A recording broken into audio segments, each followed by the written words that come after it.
Hi friends, నేను మీ జులైకాని. Mutton curry చేస్తున్నా చూడండి. మటన్కు కావాల్సిన పదార్థాలు ఈ వీడియోలో చూపిస్తున్నట్టు చూడండి. అయ్యో మటన్ చూపించలే ఫ్రెండ్స్, నేను మర్చిపోయినా. మటన్ని ఉల్లిగడ్డలు కట్ చేసుకొని ఎర్రగైనాక మటన్ వేయండి ఫ్రెండ్స్. కొంచెం మటన్ మగ్గంగానే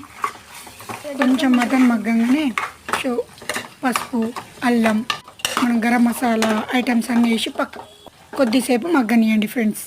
స్టార్టింగ్లో వీడియోలో చూపించిన గరం మసాలాలన్నీ వేసుకోండి ఫ్రెండ్స్. కలుపుకొని పక్కా పెట్టుకోండి. ఇప్పుడు రుచికి తగ్గ సాల్ట్ వేసుకోండి. మూత పెట్టుకుని 2 నిమిషాలు ఉడకబెట్టుకోండి ఫ్రెండ్స్. కారం, ధనియా పౌడర్, నేను జీలకర్ర మిరియాల పొడి వేయించి పట్టినది ఫ్రెండ్స్. అది ఆ వీడియోలో చూపిస్తున్నట్టు వేసుకోండి. ఇదే నేను చెప్పిన టిప్స్ చూడండి. కొద్దిగా మగ్గంగానే కలిపి పెరిగేసుకోండి ఫ్రెండ్స్. చిక్కటి పెరిగేసుకోండి ఫ్రెండ్స్. జిలా అన్న కొడుకు అడిగాడు, ఆయన కోసం ప్రత్యేకంగా తెచ్చి చేస్తున్నాను ఫ్రెండ్స్. చూడండి, ఈ వీడియోలో చూపిస్తున్నట్టు పైకి నూనె వచ్చింది. 2 నిమిషాలు అయిపోయింది కదా. ఇప్పుడు ఒక గ్లాస్ వాటర్ పోసుకొని, నేను లేత మటన్ తెచ్చిన ఫ్రెండ్స్, అందుకోసం ఒక గ్లాస్ తీసుకొని 4 విజిల్స్ పెట్టుకోండి ఫ్రెండ్స్. నా కొడుకు అనగా అంత పెద్ద కొడుకు లేడు. 4 విజిల్లు వచ్చేదాకా ఉడికించుకోండి. స్టవ్ ఆఫ్ చేసుకోండి. జిలా నీకోసమే కర్రీ రెడీ అయింది, తినేసేయి.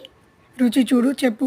మనందరికీ యూట్యూబ్ పుణ్యమా అని రుచిగా చేసుకొని తింటున్నా ఫ్రెండ్స్. నేనైతే ట్రై చేసి కామెంట్ చేయండి.